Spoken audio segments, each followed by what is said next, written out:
Welcome back to Reggae Iration show. I'm glad you could join us. Represent Mtayako at Reggae Iration, Instagram, Facebook, Twitter. Hiyo namba inapita hapo chini tuambie call from which area. Tutakuwa ku big up to the fullest. Be of knowledge and full of strength. Playing right here featuring Nick and Skanking Mox, and the track imekuwa sung by the one and only Christos DC. Christos DC, welcome to the show. Respect, brother. Respect. Thank you for having me, man. Yeah, man. I'm glad you could join us this beautiful afternoon. I don't know what is the time down there in America right now. Here it's just about 9 o'clock in the morning. All right. So it's before I usually get up. Yeah, man. I can see it's a sunny morning, a beautiful morning indeed. Yes, real nice, beautiful, man. It's cold though. Mm-hmm. You know, it's winter time here, so we have to stay warm, man. I have a heater here to keep me warm. Okay. When I talk to you. All right. So let's start with this track. Just before we get deep into this, let's start with this track, Be of Knowledge and Full of Strength. It's a very powerful track. And just tell me about this track first, and how did you get to connect with Nick and the Skanking Monks to work on this project? Yeah, give thanks, brother. Well, you know, the Skanking Monks are a group from Amsterdam, and I've done a few collaborations with now over the past about 6-7 years. Mm-hmm. The past 3 albums I've done collaborations with them. Mm-hmm. And it was during quarantine in 2020 when everything was shut down. Okay. I had just put out a record, and so I'm here and I can't do any recording sessions, and so I started listening through some of their tracks. Mm-hmm. And this one just stood out to me. Okay. And so I started to write to it, and you know, there were verses that came out. Okay. This first verse. Mm-hmm. And it came up to a certain point in the song. I knew it needed a chorus. Mm-hmm. And I wanted to collaborate with someone, and I'm just thinking, who can I collaborate with, and all the different artists that I know. Okay. And for some reason, Nick just kept coming back into my mind. Mm-hmm. Almost like a voice telling me, you know, to reach out to him. Mm-hmm. And so I reached out to Nick, and within a very short period of time, he had written this chorus, man, and it just worked perfectly. It was a perfect fit. Yeah, man. I think the rhythm itself, it's magical. The vocals are magical, and the choice of artists to work with also it's magical, because we've played some of your tracks like Righteous Chant by you featuring Don Carlos. We played Talk to Me featuring Kenyatta Hill, and this one featuring Nick and Skanking Monks. Just let's go back a bit and just tell me how this didn't start just yesterday. How did all this start? Your background in music, just a brief for those who haven't heard or known you. Sure. I grew up around music. You know, my parents are both opera singers, and they were voice teachers. So I was always surrounded by music. Okay. You know, reggae music wasn't the most popular music in my neighborhood growing up. Mm-hmm. And I discovered it on the radio, and from the first moment, just couldn't stop listening. And you know, as a teenager, I was just searching to record and to find as much reggae as I could. Mm-hmm. And started to make mixtapes. Mm-hmm. And it was when I started to sell mixtapes and to sell them to some of the Rastas who are vendors in DC, mm-hmm. started to sell my tapes. Mm-hmm. And this is how I started to meet some of the community in the music. Okay. Now, from there, I started the first person that hired me as a musician. I was a guitarist, and I was hired by a guy by the name of Peter Broggs. Okay. And after working with Peter for a couple of years, I went on to start working with a group called the Itals. Okay. And for several years, I toured with them, and that was where I really discovered my voice. Mm-hmm. And singing background. Mm-hmm. And it was when I left them that I met Don Carlos and started to tour as his guitarist. Okay. And from there was a period of time when I became a father that I stepped away from touring and really began focusing on recording and producing music. Okay.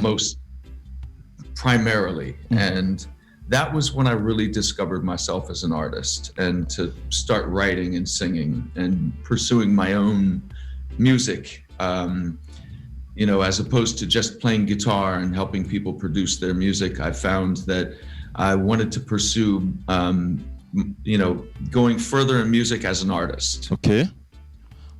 And it's been a journey. Okay. So you've mentioned how you started as a guitarist, how you doing backup vocalist for other artists, and you now beginning your own musical journey with your own recordings, your first album was Time to Rise, and I think it's one of those. It's a great album, very strong. How was your evolution in this time, and how difficult was it just to go independently and start this career and start this music alone now? Well, you mentioned Time to Rise, which was a very different record from all of the other records I've done since. That album was very acoustic guitar based, and some people describe it as neo soul as opposed to reggae. But I will say that as I started to pursue this path, it was a real journey, because you have to be ready to take a lot of rejection, and you have to be ready to fall down, and you have to be ready to get in front of an audience when you're not comfortable and when it's not the best of situations, and just keep trying and trying. And I look at it as you may experience periods where you try 10 things and only one of them works, but you have to just keep trying and keep trying. And then eventually doors will open up, and one opportunity might lead to another one, and might lead to another. But it's been not the easiest journey. It had some difficult moments, but there's been some beautiful moments as well. And I'm very, very grateful for so many of the people around who have helped me in the process and have given me support and helped to encourage me to continue. Christos, you've just mentioned how challenging this was, and it brings me to a conversation we were having with my DJ here, how it's you can be a specialist or a jack of all trade, and you just have to narrow it down into one thing that you're good in and work on it. What would you describe as your greatest motivation during this time? And just you've mentioned it has been up and downs. And what are some of your greatest moments in this musical journey so far? Oh boy, there's been many really fantastic moments. Okay. I've been very blessed. There was a moment that's very special that we video. If you see Speak the Fire, that was a very special moment. One of many special moments, but that experience was unique because we filmed the video in India, and I was given an invitation to go to India and to spend 2 months there, living with a brother from Bulgaria and 2 other artists from Bulgaria, and just doing shows around India. And so we had filmed that video, and it was a very special moment when we were filming, because I wanted a holy man to be a part of the video. They have people there they call sadhus, who give up all their worldly possessions, and they roam. And we had been looking and trying to find a sadhu for this video, and we couldn't. So we decided we would just start filming. And it was very early one morning. We met at a stand that sells tea, and we're pulling up on our scooters, and there's this guy who's this sadhu. And we approached him and said, we've been essentially looking for you, man. And he agreed to be a part of the video, which was really very magic, because when he started to sing, it was as if he had heard the song already because he was in perfect key with the song. And behind us was a temple, and the temple had children in this temple, and they started to sing behind him. And so what you see on tape is very beautiful, but what was happening in that moment was just magic, because he was singing right along with the song, and these children all started to sing with him as well. And it was one of these moments that you never get to experience again. You just have to remember it and be grateful for that moment. I've been very fortunate. Don Carlos has given me an opportunity many times, and to travel with him to some very special places and to share the stage in some very, very beautiful and special places as well. So that experience has also been something I will always be really grateful for. But there's many, every time I get on stage and it feels well, it feels good, and you're presenting the music to people, it's a spiritual experience. It feels, it's difficult to put into words, but it's a very rewarding experience as well. Every time the music comes together in front of a group of people. What is your greatest motivation just to pull you through these times?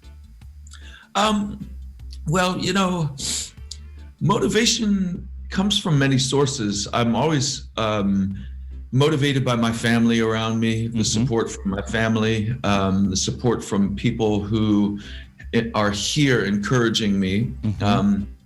But sometimes it's a piece of music. Sometimes I might hear something, and it just triggers something inside of me, and that might motivate me to really want to create something. And it doesn't have to be reggae. It could be a piece of classical music. It could be anything that just touches the spirit. And so, it could be something I'm reading. I'm an avid reader. I love to read books and to learn and to study about history and people.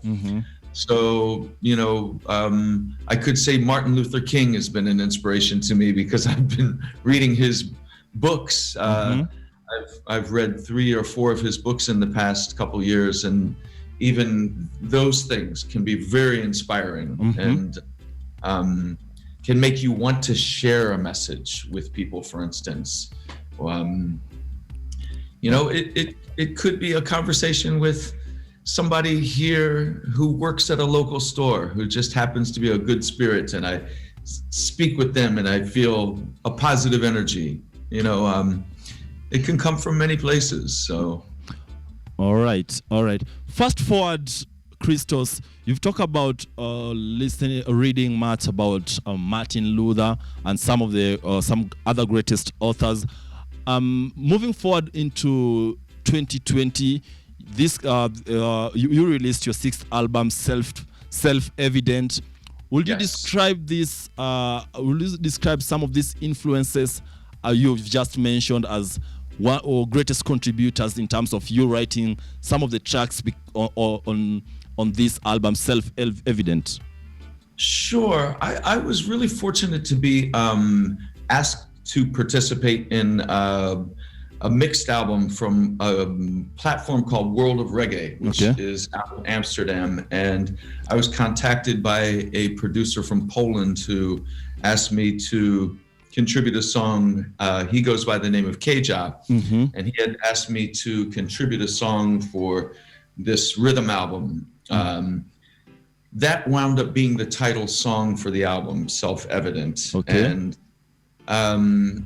the rest of the album was really very much collaborations with people in different places. So there was a collaboration with some brothers from Florence, Italy, that go by the name of Didu Bros. I was very lucky to go and meet them in person and visit their studio, and really very grateful for that collaboration, as well as another one with a producer from Poland who goes by the name of Shiva, and he had produced another one of these songs as well as the Skanking Monks. And there's a collaboration on that album with a brother from Brazil by the name of Gata Youth. And that was a very special collaboration as well, I would say. All right. 2021 is here, and the 7th studio album, Crisis 2.0. First, talk to me about what inspired this title, Crisis 2.0, and just how was the creative process involved in making of this album? Well, Crisis 2.0 really stands for Crisis 2020. Okay. And because I didn't want to make it so that easy to understand, I want people to think, what does that mean? But 2.0 stands for 2020. Okay. And that album was very unique because we got locked down when that started. And people were not going out of their homes. We were all staying indoors, wearing masks, washing our groceries, things like this. And so I couldn't bring anyone to collaborate at first. Okay. And so I decided to take drum patterns and to just go back to my roots, which was when I first started recording back in the 90s. I was recording all the parts myself and programming drums, playing the bass, playing the keyboards, playing the guitars, and creating my own rhythms. And so for Crisis, I really started to just create rhythms. And I must have built about 15 rhythms through the course of a year or so. Okay. And so I started writing. And as things began to open up a bit, I was able to bring some people in, my good brother Pierre Stone to come and replay some of my bass lines. Okay.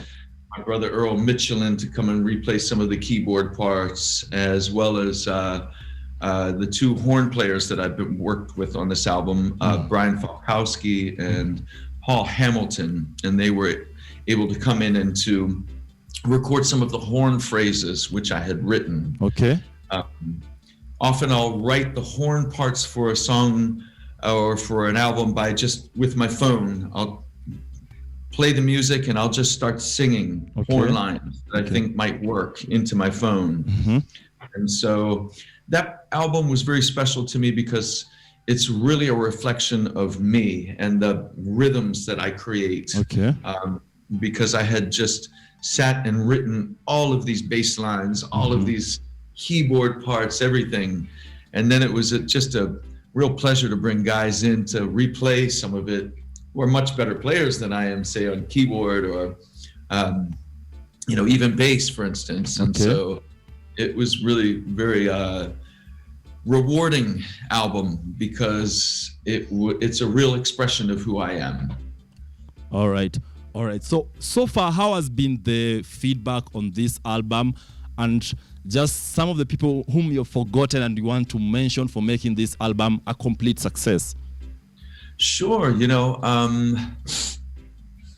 This album, I first I want to thank, the guys around me that I've been recording with for quite some time.